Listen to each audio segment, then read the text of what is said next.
इतनी माएं आज तुम्हारे इंतजार में हैं, उन जवानों की। मैंने शायद इसे कबल भी कहा हो अपनी तकरीरों में, फिर मैं आज दोहराता हूँ। एक नौजवान है आज भी। मैं बच्चों से कहता हूँ, वक्त को गनीमत जानो मेरे अजीज बच्चों। जो अल्लाह ने तुम्हें माँ बाप की दौलत से नवाजा है, ये दोबारा नहीं मिलते। एक बार इनका जनाजा निकल जाता है तो दुनिया में अंधेरा छा जाता है। फिर दोबारा बाप की जैसी कोई छत भी नहीं मिलती और माँ के जैसा कोई साया भी नहीं मिलता। ये याद रखना हमेशा। एक नौजवान को मैंने देखा था, वो बड़ा अय्याश तबीयत का था। माँ बेवा है, बहुत पहले ही शौहर का इंतकाल हो गया था।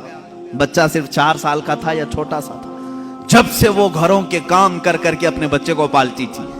जवान हुआ तो औबाशों की सोहबत में लग गया, बदमाशों की सोहबत में आ गया। माँ को अब इससे बड़ा धचका और क्या लगे। एक दिन आई थी मेरे पास रोते हुए, कहा गजब हो गया, जिंदगी ने पहले ही मेरे से शोहर की जुदाई, और मैंने ऐसे अय्याम काटे कि लोगों के जूठे बर्तन धोए, इस उम्मीद पर कि एक बेटा है जवानी में, ये जब पहुंचेगा तो मेरे बुढ़ापे का सहारा होगा। लेकिन मुफ्ती साहब ऐसा हो गया कि मेरा बेटा बदमाशों की सोहबत में चला गया। अब मेरा वो आखिरी सहारा भी खत्म है, मैं किसके पास जाऊंगा। वो गम के मारे इतना रोई थी। मैं जब भी आज याद करता हूं उस खातून को तो मुझे तन्हाई में रोना आता है।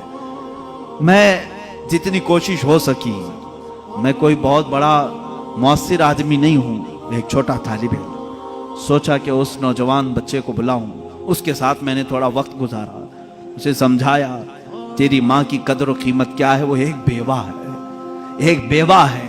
वो 4 औरतों के साथ बैठने में शर्म करती है। क्या तू अपनी माँ के साथ वक्त नहीं बिताता? दुनिया में तेरे दोस्त होंगे, तुझे दोस्त छोड़ करके जाएं तो तुझे कितनी तकलीफ होती है। तू सोच अपनी माँ को, उसके तो कोई दोस्त नहीं, और उसका बेटा भी उसको रात अकेला छोड़कर जाता है। वो रोया मेरे पास, कहा कि हजरत मैं वादा करता हूं अपनी माँ के लिए मैं काम करूंगा। मैंने समझाया। दूसरे दिन कहा मैं नौकरी के लिए तलाश में चलता हूं। मुझे वो बात आज भी याद है, तकरीबन 6-7 साल हो गए होंगे। वो नौजवान है अभी भी, वो सुनता भी होगा। उसने कहा अम्मा से मैं कहता हूं मैं नौकरी करता हूं। माँ उस दिन बड़ी खुश हुई, कहा हजरत आपने मेरे बच्चे को सीधे रास्ते पर लाने में बड़ी मेरी मदद की है। बस जिंदगी की एक ही ख्वाहिश रह गई है कि मैं अपने बेटे की कमाई खा लूं। मेरा बेटा कमा करके लाया हो, मैं वो खा लूं। जिंदगी भर लोगों के जूठे बर्तन धो धो करके बच्चे को पाला है, एक बार मेरा बेटा खिलाए मुझे। वो इस आस में रही। वो बेंगलुरु या कहीं किसी इलाके में नौकरी पर गया। महीना गुजरा था, तनख्वाह आई उसकी। उसने कहा तनख्वाह संभाल कर, पहली तनख्वाह मैं अपनी माँ को लेके जाता हूं। वो पूरा अपनी तनख्वाह, अपनी सैलरी लेकर के गांव पहुंचा था। उसे पता ही नहीं था उसके घर के पास भीड़ जमा हुई थी। जब उसने देखा तो लोगों ने कहा कि तेरी माँ का रात में इंतकाल हो चुका।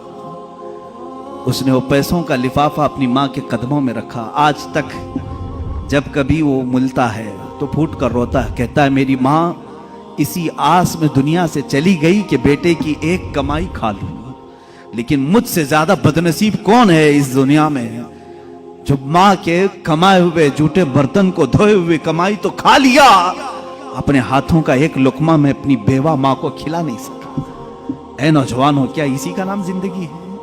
क्या इसी का नाम ईमान है?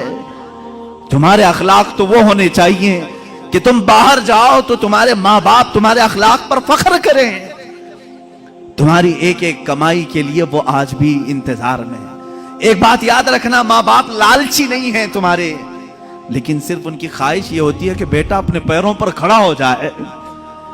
जब मुर्गी अपने चूजों को खुद खाते हुए देखती है तो खुश हो जाती है। पहले चोंच से दाने तोड़ तोड़ के खिलाती रहती है, लेकिन जब बच्चे खाने के लायक हो जाते हैं तो खुश होती है। क्या तुम्हारे माँ बाप को इतनी भी खुशी नहीं देना चाहते हो? आज इतना भी उन्हें सुकून नहीं देना चाहते?